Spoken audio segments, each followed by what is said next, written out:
हरियाणा की राजनीति में कुछ किले दशकों तक अभेद्य लगते हैं। पुंडरी एक ऐसा ही किला था, लेकिन 2024 में उस 24 साल पुरानी दीवार में एक दरार आ गई। आज हम सिर्फ हार जीत के आंकड़ों को नहीं देखेंगे, बल्कि उस दरार के पीछे की कहानी को समझेंगे। ये विश्लेषण जमीन, वहां के लोग और उनकी उम्मीदों से जुड़ी राजनीति की नब्ज को पकड़ने की एक कोशिश है, और ये देखने की कि कैसे डेटा का सही इस्तेमाल करके शासन को बेहतर बनाया जा सकता है और लोगों की जिंदगी में असल बदलाव लाया जा सकता है।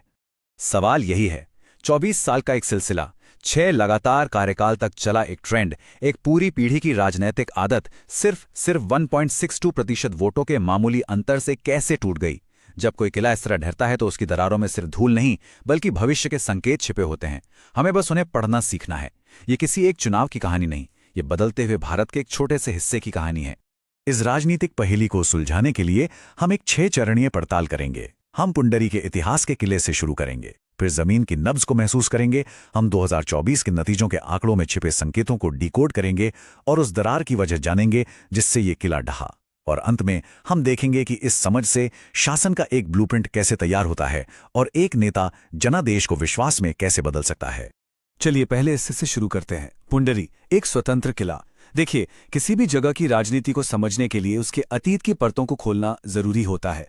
पुंडरी का इतिहास हमेशा से अप्रत्याशित रहा है, जहां मतदाताओं ने अक्सर बड़ी पार्टियों के संगठनात्मक ढांचे को नकार कर अपनी अलग राह चुनी है। यह समझना जरूरी है कि ऐसा क्यों होता था। ये पैटर्न देखिए जरा। 1996 से लेकर 2019 तक लगातार 6 बार यहां की जनता ने किसी बड़ी राष्ट्रीय पार्टी को नहीं, बल्कि एक निर्दलीय उम्मीदवार को अपना विधायक चुना। ये कोई संयोग नहीं है, ये एक असाधारण ट्रेंड है। यह हमें बताता है कि पुंडरी के वोटरों के लिए पार्टी के झंडे और राष्ट्रीय मुद्दों से ज्यादा उम्मीदवार का चेहरा, उसकी पहुंच और स्थानीय जुड़ाव मायने रखता था। 2024 का नतीजा इस 24 साल पुरानी परंपरा पर एक आश्चर्यजनक पूर्ण विराम था। इतिहास हमें बताता है कि क्या हुआ, लेकिन क्यों हुआ, ये जानने के लिए हमें जमीन पर उतरना होगा। राजनीति हवा में नहीं, लोगों के बीच होती है। तो आइए पुंडरी की जमीन की नब्ज को समझते हैं। यहाँ के लोग कौन हैं, वे क्या करते हैं और उनकी प्राथमिकताएं क्या हैं। क्योंकि किसी भी राजनीतिक रणनीति की नींव लोगों की गरिमा और उनकी जरूरतों की समझ पर ही रखी जाती है। और जब हम ये विश्लेषण करते हैं तो जिम्मेदारी से करते हैं, ताकि एक आम नागरिक को सही जानकारी मिले और वो एक सूझबूझ भरा फैसला ले सके। तो पुंडरी की पहचान हरियाणा के ग्रामीण विधानसभा क्षेत्र के रूप में है। यहाँ की अर्थव्यवस्था की धुरी खेती है। इसका मतलब साफ है, यहाँ के वोटरों के लिए राष्ट्रीय बहसों से ज्यादा जरूरी उनकी रोजमर्रा की जिंदगी से जुड़े मसले हैं। किसानी की चुनौतियां, सिंचाई के लिए पानी की कमी, फसलों का सही दाम और सबसे बढ़कर युवाओं के लिए रोजगार। यही वो मुद्दे हैं जो यहाँ की राजनीतिक हवा का रुख तय करते हैं। इस आर्थिक तानेबाने के साथ यहाँ का जटिल सामाजिक तानाबाना भी जुड़ा है।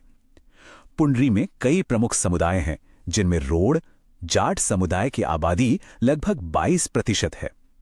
इनके अलावा गुज्जर, वाल्मीकि दलित और अन्य जाट समुदाय भी यहाँ की राजनीति में अहम भूमिका निभाते हैं। ये सिर्फ जातिगत आंकड़े नहीं हैं, ये सामाजिक समूह हैं जिनकी अपनी आकांक्षाएं हैं, अपनी शिकायतें हैं और अपने समीकरण हैं। चुनाव में इनकी एकजुटता या बिखराव ही हार जीत तय करता है। अब जब हम जमीन को समझ चुके हैं, तो चलिए 2024 के नतीजों को खंगालते हैं। हर आंकड़े में कहानी छिपी होती है। आइए उन संख्याओं में छिपे संकेतों को पढ़ें जिन्होंने इस बड़े बदलाव की पटकथा लिखी। ये सिर्फ नंबर नहीं है, ये लोगों की आवाज है जिसे हमें ध्यान से सुनना है। पहला और शायद सबसे महत्वपूर्ण संकेत, वोटर टर्नआउट में भारी गिरावट। 2019 में जहां 75% से ज्यादा लोगों ने वोट डाला था, 2024 में यह आंकड़ा गिरकर 66% पर आ गया। 9.3% की यह गिरावट ये मामूली नहीं है। राजनीति में ये अक्सर मतदाताओं की उदासीनता या गहरी नाराजगी का संकेत होती है। असली सवाल यह है, वो कौन से वोटर थे जो घर पर बैठे रहे और क्यों। दूसरा संकेत है जीत का अंतर। सिर्फ 2197 वोट, कुल डाले गए वोटों का महज 1.62%। जब फैसला इतने नाजुक धागे से लटका हो, तो यह साफ हो जाता है कि मतदाता किसी एक पक्ष में नहीं, बल्कि बुरी तरह बटे हुए थे। एक छोटी सी चूक या एक सही कदम नतीजा किसी भी तरफ जा सकता था। ये एक खंडित जनादेश की निशानी है। और तीसरा संकेत हमें वोट शेयर के बंटवारे में मिलता है। जीतने वाली पार्टी बीजेपी को लगभग 31.5% वोट मिले, इसका अर्थ है कि जीत एक मजबूत लहर से नहीं बल्कि वोटों के बिखराव से मिली। गैर बीजेपी वोट, निर्दलीय उम्मीदवार और कांग्रेस के बीच साफ तौर पर बढ़ गया। अगर ये वोट एकजुट होता तो नतीजा निश्चित रूप से कुछ और होता। तो अब हम इन सभी कड़ियों को जोड़ते हैं। कम हुआ मतदान, बहुत छोटा जीत का अंतर और वोटों का बिखराव, इन तीनों ने मिलकर उस दरार को बनाया जिसके कारण ये 24 साल पुराना किला आखिरकार ढह गया। अब हम इस दरार की संरचना को समझेंगे। विपक्षी खेमे का विश्लेषण करें तो तस्वीर और साफ होती है। मुख्य विपक्षी पार्टी कांग्रेस के पास राष्ट्रीय ब्रांड जैसी कुछ ताकतें तो थीं, लेकिन उनकी कमजोरियां ज्यादा भारी पड़ी। पुंडरी में उनका जमीनी संगठन लगभग 9 के बराबर था। एक मजबूत स्थानीय उम्मीदवार की कमी साफ दिखी और 1982 से सत्ता से लंबी दूरी ने वोटरों के मन में उनकी विश्वसनीयता पर सवाल खड़े कर दिए थे। तो 2024 के इस बदलाव के पीछे कोई एक कारण नहीं था, बल्कि 4 व्यवस्थागत कारकों का एक संगम था। पहला, प्रमुख वोटर समूहों के बीच मतदान में गिरावट, जो उदासीनता को दर्शाता है। दूसरा, गैर बीजेपी वोटों का घातक बिखराव। तीसरा, जीतने वाली पार्टी द्वारा ओबीसी समुदायों का सफल एकीकरण। और चौथा, विपक्ष का अपने पारंपरिक जाट और एससी वोट बैंक को भी पूरी तरह एकजुट न कर पाना। इन चारों कारकों ने मिलकर उस नतीजे को जन्म दिया जो हमने देखा। विश्लेषण हमें क्यों बताता है, लेकिन रणनीति हमें कैसे का रास्ता दिखाती है। तो सवाल उठता है कि ऐसे जटिल राजनीतिक समीकरण वाले क्षेत्र में चुनाव कैसे जीता जा सकता है। और उससे भी बड़ा सवाल, एक जनादेश को सिर्फ सत्ता नहीं बल्कि सुशासन में कैसे बदला जा सकता है। इसके लिए एक व्यवस्थित रणनीति की जरूरत होती है, जिसे हम चतुर्मुख सिद्धांत कह सकते हैं। ये किसी पार्टी का घोषणा पत्र नहीं बल्कि प्रभावी शासन का एक ब्लूप्रिंट है। इस सिद्धांत के 4 स्तंभ हैं। पहला, चुनावी रणनीति। दूसरा, संगठनात्मक ढांचा। तीसरा, एक प्रभावी कहानी और संदेश। और चौथा, संसाधनों का सही प्रबंधन। जब ये चारों स्तंभ एक साथ मजबूती से काम करते हैं, तभी एक स्थायी राजनीतिक संरचना खड़ी होती है जो न केवल चुनाव जीतती है बल्कि लोगों का भरोसा भी जीतती है। पहला स्तंभ है चुनावी रणनीति, जो अनुमान पर नहीं डेटा पर आधारित हो। इसका मतलब है सही समुदायों पर सटीक रूप से ध्यान केंद्रित करना, जैसे रोड जाट किसान, वाल्मीकि दलित और नाराज ओबीसी वर्ग। इसका मतलब है ऐसे गठबंधन बनाना जो वोटों को जोड़ें, तोड़े नहीं। और सबसे जरूरी, राष्ट्रीय शोर से हटकर स्थानीय आर्थिक मुद्दों जैसे बिजली की दरें और एमएसपी को अपनी प्राथमिकता बनाना। दूसरा स्तंभ है संगठनात्मक ढांचा। एक अच्छी रणनीति कागज पर रह जाती है अगर उसे जमीन पर उतारने वाला कोई न हो। इसके लिए बूथ स्तर पर एक मजबूत नेटवर्क बनाना, शहरों और गांवों में स्थानीय पार्टी क्लबों को फिर से जिंदा करना और युवा और अनुभवी कार्यकर्ताओं को साथ लेकर लोगों तक पहुंचना जरूरी है। राजनीति एक मानवीय संपर्क का काम है। तीसरा स्तंभ है एक शक्तिशाली कहानी और संदेश। राजनीति सिर्फ गणित का खेल नहीं, ये लोगों की भावनाओं को छूने की कला है। एक ऐसी कहानी गढ़नी होगी जो उपेक्षा के खिलाफ और विकास के पक्ष में हो। किसानों के मुद्दों और महंगाई पर जमीनी असंतोष को आवाज देना और खुद को किसानों और मजदूरों के रक्षक के रूप में स्थापित करना एक असरदार संदेश हो सकता है। और चौथा स्तंभ है संसाधनों का कुशल प्रबंधन।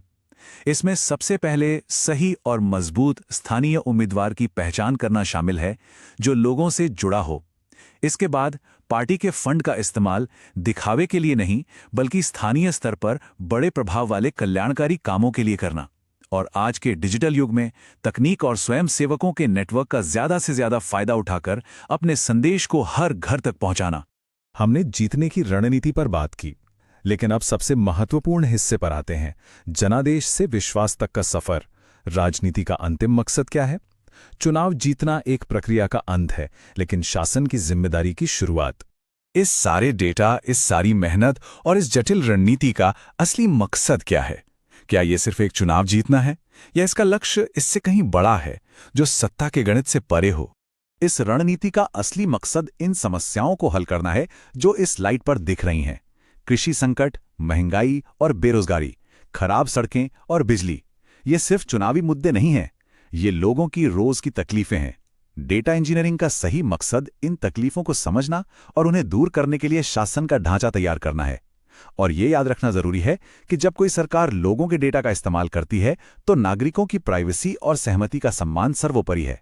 भारत का नया डेटा संरक्षण कानून इसी सिद्धांत पर जोर देता है कि डेटा का इस्तेमाल पूरी पारदर्शिता के साथ केवल उसी मकसद के लिए हो जिसके लिए सहमति ली गई है। अंत में हमें ये याद रखना होगा, एक राजनीतिक रणनीति का अंतिम पैमाना जीत का अंतर नहीं है, बल्कि शासितों की शिकायतों को दूर करके अर्जित किए गए विश्वास की मात्रा है। जीत एक शुरुआत है, मंजिल नहीं। असली काम तो जनादेश मिलने के बाद शुरू होता है।